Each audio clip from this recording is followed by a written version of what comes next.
Thank you, President. My adjournment is addressed to the Minister for Corrections. The whole tough-on-crime posturing by our political leaders is damaging and ineffective.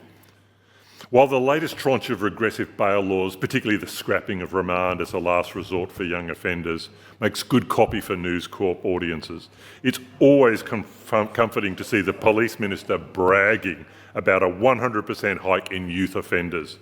We know that these sort of measures do not make our communities safer. And indeed, and perhaps strangely, the Minister for Police agrees, having recently stated we can't arrest our way out of youth crime.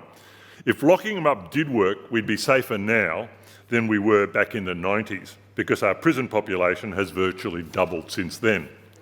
The Sentencing Advisory Council has found that Victoria's prison population has grown 62% in the past 20 years, driven largely by a number of people on demand, offenders held in custody without sentencing who have been refused bail. Now, while this might get young offenders off the streets for a short period, it puts them at greater risk of recidivism and continual involvement with the justice system.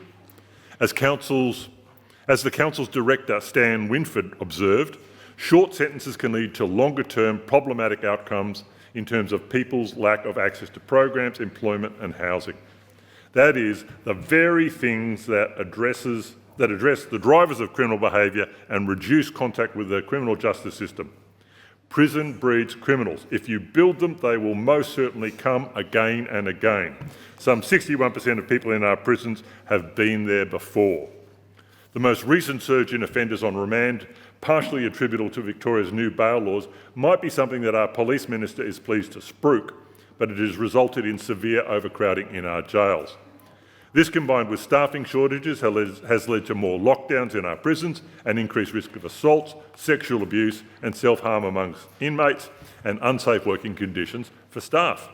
While our prisons are not yet full, with arrests at their highest level, most likely in Victoria's police 172-year history, it won't take long.